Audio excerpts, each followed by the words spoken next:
Hey guys, Altair here, and I'm here to bring you a brand new Nilfgaard Way of the Witcher expansion deck.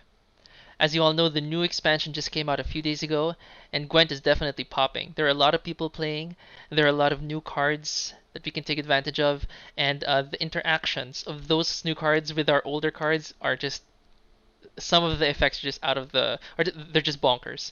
So I made this deck because I have a old Nilfgaard deck which revolves around spies, assimilate, and sees, the Nilfgaard dirty tactics, and I put it together with the newer School of the Viper cards from the Way of the Witcher expansion, and it gets nutty. It just gets nutty. So let me just get into it.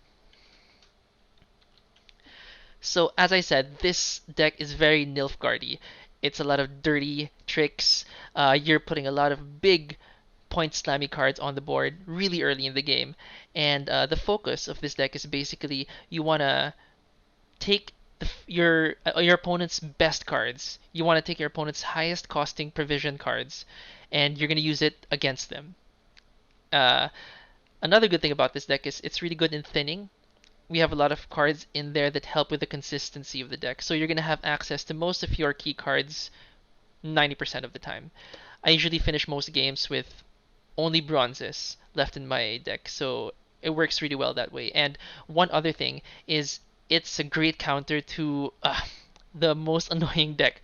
I'm sure that you've encountered it, the V deck of the monsters. It's just the V comes out and then the monster deck just keeps on recycling it. This deck is a great counter to that. And this is still a work in progress, and I know that we can put in some other cards once I get them, and I'll talk about that later. But it works now. It's a blast to play, and I just wanted to share it with you guys. So what we want to do here is we want to strike fast, hit them really strong, and knock them off their feet before they know what happened. So in order to do that, we're going to have a very strong opening hand. And by that, I mean I want a Wired the Unseeing, one or two Viper Witcher Mentors, Arturus Vigo, and Cantarella. So what's going to happen here, the main combo in your first round is going to be lay down Wired the Unseeing in the melee row. And what that does is it puts your enemy's highest provision card on the very top of his deck. And that's usually going to be the key card, unless he already has it in his hand. It's going to be one of the more powerful cards. I've gotten games where I got lucky and it was a 13 provision cost card. And when you put down your Viper Witcher Mentor, he's going to get whatever provision that was. So after these first three cards, I've had a deck around 30, 35 points just by these three cards. Now, if you're lucky and you have an Arturus Vigo, you can put him down and try to create another Viper Witcher Mentor. In that case, you're going to have maybe a 40 or 45 board on your side. And the cherry on top of this is Cantarella. And the next round, you want to play Cantarella and use that card against him. Now, there are going to be a lot of times when you don't really need that card, but the point is to take away from them what they value most. You want to take away their best card, whether or not it's going to be to your advantage. And oftentimes it is going to be to your advantage. So it's really fun. So I've encountered players who kind of know how to play around this. Sometimes they use their Oniromancy to draw whatever card they think is on the top. Other factions have ways of drawing the top card, so you're gonna have to watch out for that, depending on the faction that you're fighting against.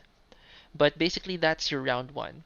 You play Wyatt, card on top, one or two Viper School mentors, Arturus Vigo for a possible third one, and then top it with a Cantarella. So that's your round one.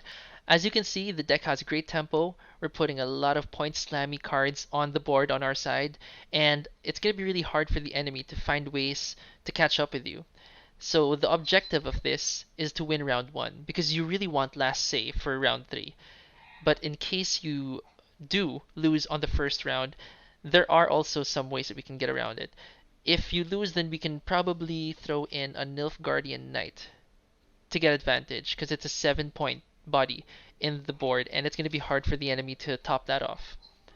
In case you win, you can always throw a courier just for pressure, or, very important, if you have any other Witcher Viper mentors that haven't been used in the first round, you want to get rid of them because it's going to screw up your Joachim coup de grace combo in the first round. So for round 3, we have a lot of tricks up our sleeve, and one of them is going to be the good old Joachim Duet and coup de grace combo. So when we play Joachim Duet, he's going to be playing our top card and boosting it by 8. So with the cards on your deck, it's going to be anywhere from between 12 to 15 point body on your side of the board. And what we're gonna do is we're gonna do this 2 more times through Coup de Grace and Stephen Skellen. So once Joachim is there, you have your first big body, you have your first big bad boy. Coup de Grace, Joachim, place him on the other side again, and then you have your second big black bad boy. And then by Stephen Skellen, if you manage to proc his order, you're going to be able to use Coup de Grace one more time and get a third big bad boy on the table. It's crazy.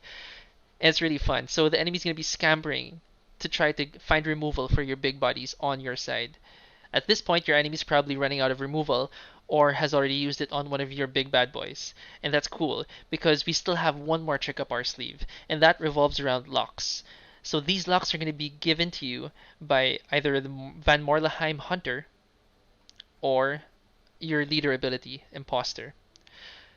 And you're going to be using these locks in order to proc 2 of our finisher moves, which are Van Himar, destroy a locked enemy unit, or Vatier de Rideau, seize a locked enemy unit. So it's up to you. You have to determine who are your biggest threats on the enemy side of the board, who are the biggest points on the enemy side of the board. So you're going to use one of your threat eliminators, probably Van Himar, to eliminate the second biggest threat, because the grand finale is Vatier de Rideau. And if you manage to pull this one off, maybe by protecting him with a Fion, you're going to be able to grab his biggest unit on the board and yoink it all the way to your side. And that is the big finisher of the Big Black Boys deck. So this deck is really fun. I've had a lot of big swing wins with this deck, and it can get pretty nutty. I highly recommend you try it. So that's the big idea behind this deck. It's a lot of big, strong bodies on your side of the table, and it's all about getting the enemy's favorite card and just using it against them and feeling great about it. The other cards over here are basically to help you. Courier is here in case you don't get hold of Wiret early in the game. He can also help you put in a big body on top of that deck. Imperial Diviner is also here to purify in case your enemy has locks or poisons, or to get rid of annoying defender statuses. You have some spies, Duchess Informant, and Emissary. Emissary can also help you just get really chunky units on your board. And if ever, you can always put down your Nilfgaardian Knight and put the 2 points on to your spies, which will make them 3 points, and you can always get rid of them using your coup de grace. So that's the deck. Of course, I still think that there could be improvements. I still don't have a couple of cards that I'd really like in this deck. First thing that comes to mind would be Ivar Evil Eye, the new the new Way of the Witcher Viper card.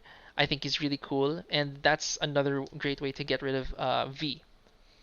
Gother Gvade would also probably be a great way, a good alternative to Wiret the Unseeing. I just don't have him yet. And if you have Yennefer's Invocation, you could throw her in there, and it's also instant removal at your disposal at any time. But soon, if I do get those cards, or if I intend to craft them anytime soon, I'll work them in. I don't know how, but I'll let you guys know. So basically, that's the idea. That's the general idea of this deck. It's the big black boys who are meant to steal all your enemy's favorite toys. And I hope you like it. I hope you enjoy, and let me know what you think in the comments. So once again, this is Altair. I'll see you next time.